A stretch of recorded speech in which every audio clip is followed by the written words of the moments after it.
नमः शिवाय। हर हर महादेव। रविवार त्रयोदशी रवि प्रदोष व्रत कथा। आयु वृद्धि आरोग्यता या चाहो संतान, शिव पूजन विधिवत करो, दुख हरे भगवान। एक समय सर्व प्राणियों के हितार्थ परम पावन भागीरथी के तट पर ऋषि समाज द्वारा विशाल गोष्ठी का आयोजन किया गया। विज्ञ महर्षियों की एकत्रित सभा में व्यास जी के परम शिष्य पुराण वेता सूत जी महाराज हरि कीर्तन करते हुए पधारे। सूत जी को देखते ही शौनक आदि 88,000 ऋषि मुनियों ने खड़े होकर उन्हें दंडवत प्रणाम किया। महाज्ञानी सूत जी ने भक्ति भाव से ऋषियों को हृदय से लगाया तथा आशीर्वाद दिया। विद्वान ऋषिगण और सब शिष्य आसनों पर विराजमान हो गए। मुनिगण विनीत भाव से पूछने लगे कि हे परम दयालु, कलिकाल में शंकर जी की भक्ति किस आराधना द्वारा उपलब्ध होगी? हम लोगों को बताने की कृपा करें, क्योंकि कलयुग के सर्व प्राणी पाप कर्म में रत रहकर वेद शास्त्रों से विमुख रहेंगे। दीन जन अनेकों संकटों से त्रस्त रहेंगे। हे मुनि श्रेष्ठ, कलिकाल में सत्कर्म की ओर किसी की रुचि न होगी। जब पुण्य क्षीण हो जाएंगे तो मनुष्य की बुद्धि असत कर्मों की ओर खुद ब खुद प्रेरित होगी, जिससे दुर्विचारी पुरुष वंश सहित समाप्त हो जाएंगे। इस अखिल भूमंडल पर जो मनुष्य ज्ञानी होकर ज्ञान की शिक्षा नहीं देता, उस पर परमपिता परमेश्वर कभी प्रसन्न नहीं होते हैं। हे महामुनि, ऐसा कौन सा उत्तम व्रत है जिससे मनवांछित फल की प्राप्ति होती है? आप कृपा कर बतलाइए। ऐसा सुनकर दयालु हृदय श्री सूत जी कहने लगे कि हे श्रेष्ठ मुनियों तथा शौनक आदि जी, आप धन्यवाद के पात्र हैं। आपके विचार सराहनीय एवं प्रशंसनीय हैं। आप वैष्णव अग्रगण्य हैं, क्योंकि आपके हृदय में सदा पराहित की भावना रहती है। इसीलिए हे शौनक आदि ऋषियों, सुनो, मैं उस व्रत को तुमसे कहता हूँ जिसके करने से सब पाप नष्ट हो जाते हैं। धन वृद्धिकारक, दुख विनाशक, सुख प्राप्त कराने वाला, संतान देने वाला, मनवांछित फल प्राप्ति कराने वाला यह व्रत तुमको सुनाता हूँ, जो किसी समय भगवान शंकर ने सती माता को सुनाया था। और उनसे प्राप्त यह परम श्रेष्ठ उपदेश मेरे पूज्य गुरु जी ने मुझे सुनाया था, जिसे आपको समय पाकर शुभ बेला में मैं सुनाता हूँ।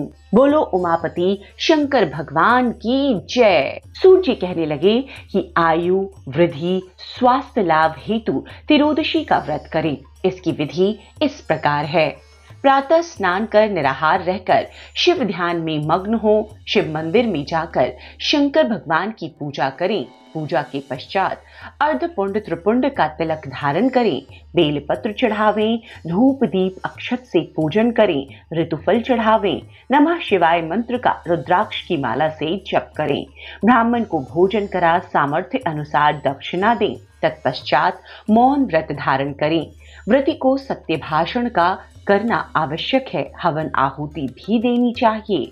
ओम ह्रीं क्लीं नमः शिवाय स्वाहा से आहुति देनी चाहिए। इससे अभिष्ट फल की प्राप्ति होती है।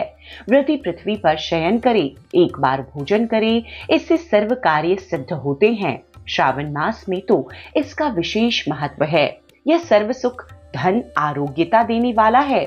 यह व्रत सब मनोरथों को पूर्ण करता है। हे ऋषिवरों, यह प्रदोष व्रत जो मैं आपको बताया, किसी समय शंकर जी ने सती जी को और वेद व्यास मुनि ने मुझको बतलाया था। शौनक आदि ऋषि बोले कि हे पूज्यवर महामते, आपने यह व्रत परम गोपनीय मंगलप्रद कष्ट निवारक बतलाया है। कृपया यह बताने का कष्ट करें कि यह व्रत किसने किया, उसे क्या फल प्राप्त हुआ। श्री सूत जी बोले, हे विचारवान ज्ञानियों, आप शिव के परम भक्त हैं। आपकी भक्ति देखकर मैं व्रती पुरुषों की कथा कहता हूँ। एक गांव में अति दीन ब्राह्मण निवास करता था। उसकी साध्वी स्त्री प्रदोष व्रत किया करती थी।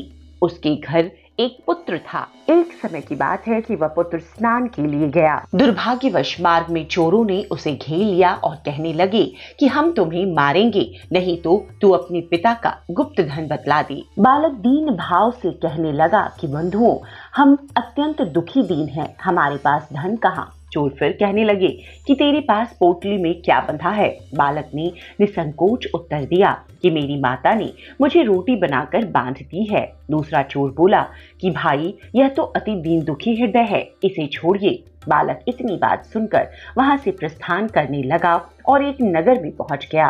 नगर के पास एक बरगद का पेड़ था। बालक थककर वहां बैठ गया और वृक्ष की छाया में सो गया। उस नगर के सिपाही चोरों की खोज कर रहे थे कि खोज करते करते उस बालक के पास आ गए। सिपाही बालक को ही चोर समझकर राजा के समीप ले गए। राजा ने उसे कारावास की आज्ञा दे दी। उधर बालक की मां भगवान शंकर का प्रदोष व्रत कर रही थी। उसी रात्रि राजा को स्वप्न हुआ कि यह बालक चोर नहीं है, प्रातःकाल ही उसे छोड़ दो, नहीं तो आपका राज्य वैभव सब शीघ्र नष्ट हो जाएगा। रात्रि समाप्त होने पर राजा ने उस बालक से सारा वृतांत पूछा। बालक ने सारा वृतांत कह सुनाया। वृतांत सुनकर राजा ने सिपाही भेजकर बालक के माता पिता को पकड़वाकर बुला लिया। राजा ने उन्हें जब भयभीत देखा तो कहा कि तुम भय मत करो, तुम्हारा बालक निर्दोष है। हम तुम्हारी दरिद्रता देखकर 5 गांव दान में देते हैं। शिव की दया से ब्राह्मण परिवार अब आनंद पूर्वक से रहने लगे। इस प्रकार जो कोई इस व्रत को करता है उसे आनंद की प्राप्ति होती है। तो इस प्रकार से रवि प्रदोष व्रत की कथा यहीं पर संपन्न होती है। हर हर महादेव।